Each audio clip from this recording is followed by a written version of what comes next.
Long study hours success का कारण हो, बिल्कुल भी जरूरी नहीं है। मगर अगर आप स्मार्टली पढ़ते हो, भले ही कम टाइम के लिए पढ़ते हो, सक्सेस की गारंटी ज्यादा है। अगर आप चाहते हो सक्सेस, तो आपको स्मार्ट वर्क करना पड़ेगा, आपको इस मोनोटोनस मोड को ब्रेक करना पड़ेगा, आपको इंग्लिश के साथ अपने आने वाले सब्जेक्ट फिजिक्स को पढ़ना पड़ेगा। कैसे पढ़ना पड़ेगा, अगर ये एक बहुत बड़ा क्वेश्चन मार्क है, तो चलिए बढ़ते हैं वीडियो में और देखते हैं कि कैसे पढ़ना है।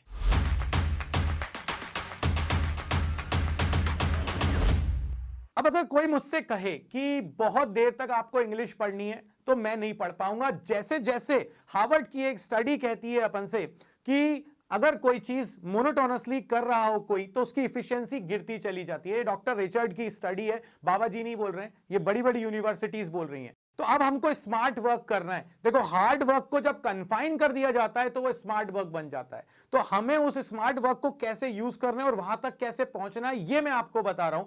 आने वाले 2 दिन, मतलब कि आज का दिन, आप सुबह वीडियो देख रहे हो इसको, और कल का दिन, इन 2 दिनों में हम फिजिक्स को साथ में पढ़ सकते हैं। इंग्लिश के कैसे पढ़ सकते हैं, अगर ये क्वेश्चन मार्क है, तो देखो अब कैसे पढ़ते हैं। डे 1, मतलब आज आप थोड़ा सा रिलैक्स मोड में हो, आपको मुझे सिर्फ और सिर्फ 3 घंटे देने हैं, और इन 3 घंटे के अंदर में डिटेल्ड में आपको न्यूमेरिकल, आपको थ्योरी, ये सारी चीजें पढ़ाने वाला हूं। कैसे पढ़ाने वाला हूं वो बताऊंगा, सुनते चले जाओ।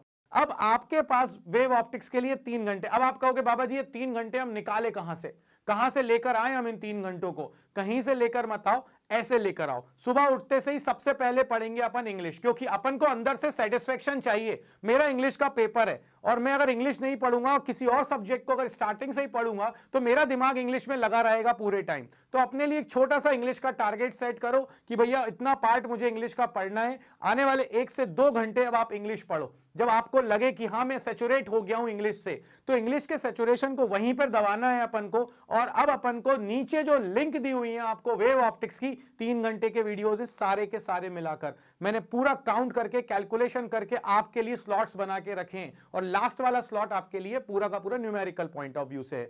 तो अब आप डे 1 में जैसे ही जाएंगे, तो डे 1 वाले जो वीडियोस हैं उनमें नीचे लिंक दी हुई है। सारे वीडियोस के आप टाइमिंग को मिला लोगे तो वो 3 आवर के वीडियोस हैं। तो इन 3 आवर के अंदर आपको वेव ऑप्टिक्स खत्म करना है। पहले आप 1 आवर दोगे मुझे, 2 घंटे आपने पढ़ ली इंग्लिश, इंग्लिश के 2 घंटे पढ़ने के बाद आप 1 घंटे आप वेव ऑप्टिक्स को दे सकते हो। अब आप ब्रेक लो, आराम से जाओ, लंच करो। अगर आपको एक शॉर्ट नैप की जरूरत है, आप एक शॉर्ट नैप लो। इसके बाद आप जब वापस आओगे, तो फिर थोड़ा सा पार्ट इंग्लिश का पढ़ो। अगर आपको इंग्लिश नहीं पढ़ना है, मन नहीं कर रहा है, तो अगला 1 घंटे का स्लॉट आपका फिर से स्टार्ट हो जाएगा वेव ऑप्टिक्स का। नाउ अब आप 2 घंटे वेव ऑप्टिक्स पढ़ चुके हो, शाम के 5 बज चुकी है, आपने इंग्लिश भी पढ़ा है साथ में, आपने फिजिक्स भी पढ़ा है साथ में। अब आगे की बात करते हैं, क्योंकि जैसे जैसे अपन टाइम बढ़ता चला जाता है ना, वैसे वैसे अपन के अंदर आलस आना शुरू हो चुका होता है। तो अब जो रात वाला पार्ट होता है वो अपन न्यूमेरिकल के उससे कर सकते हैं, बहुत आराम से कर सकते हैं। तो जो न्यूमेरिकल वाला सेक्शन है आप सभी के लिए, वो न्यूमेरिकल वाला पार्ट हमने रात के लिए छोड़ के रखा है। तो वो 1 घंटे आप 8 बजे के बाद जब भी आपको लगे, उस तब तक बीच में आप इंग्लिश पढ़ते रहो, आप इंग्लिश से सैचुरेट हो जाओ, आप आ जाओ वापस 1 घंटे के स्लॉट पर, अपने आप को फिर से रिफ्रेश करो, और जैसे ही आपने ये 3 घंटे दिए, वेव ऑप्टिक्स खत्म। अब आप ये सोच रहे होंगे कि आपने डे 1 पे वेव ऑप्टिक्स क्यों लिया? इसीलिए लिया क्योंकि ये वो टॉपिक है जो उन 6 दिनों के ब्रेक में सबसे ज्यादा टाइम लेने वाला है, जो आपको सबसे ज्यादा परेशान करने वाला है। इसीलिए वेव ऑप्टिक्स को हम डे 1 में करेंगे। डे 2 में मैं आपसे ज्यादा टाइम नहीं मांग रहा, मैं आपसे हाफ एन आवर के 3 स्लॉट्स मांग रहा हूं, मतलब कि टोटल मैं आपसे दिन में मांग रहा हूं 1 आवर 30 मिनट। और हम बात करेंगे इलेक्ट्रॉनिक डिवाइसेस की। क्यों बात करेंगे? क्योंकि ये वो टॉपिक है जिसको हम कितना भी पढ़ लें,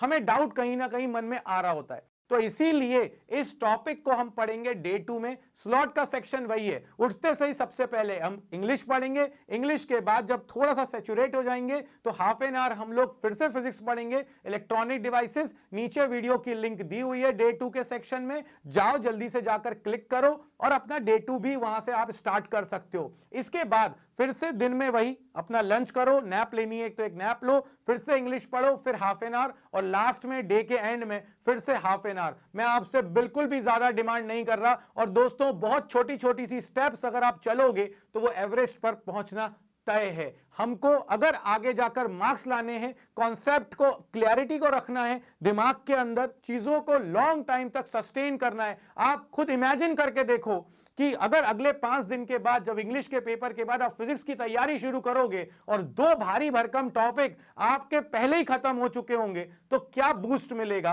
क्या कॉन्फिडेंस होगा। आप बस बाबा जी से फिर ये बोलोगे, बाबा जी और दे दो, आने लगा हमको, और दे दो, आने लगा हमको। और यही कॉन्फिडेंस मुझे आपके अंदर लेकर आना है। तो अगर इस कॉन्फिडेंस को लाना है तो इन 2 दिनों की स्ट्रेटेजी को आपको करना ही है। इसके अलावा अपने पास कोई ऑप्शन नहीं, और किसी और स्ट्रेटेजी पे जाने की गलती मत करना, नहीं तो लोग आपकी इंग्लिश की नैया भी डुबो देंगे। हमको इंग्लिश को पढ़ना है, फिजिक्स को साथ लेके चलना है, क्योंकि पेपर इंग्लिश का है हमारा। तो ध्यान से, कोई गड़बड़ नहीं करना इसमें।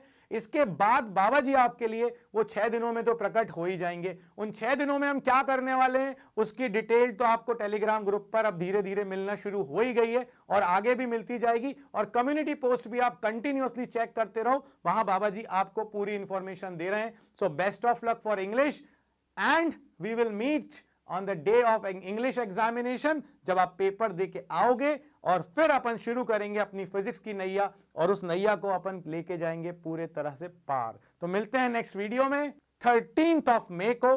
तब तक के लिए बाबा जी की तरफ से जय हो।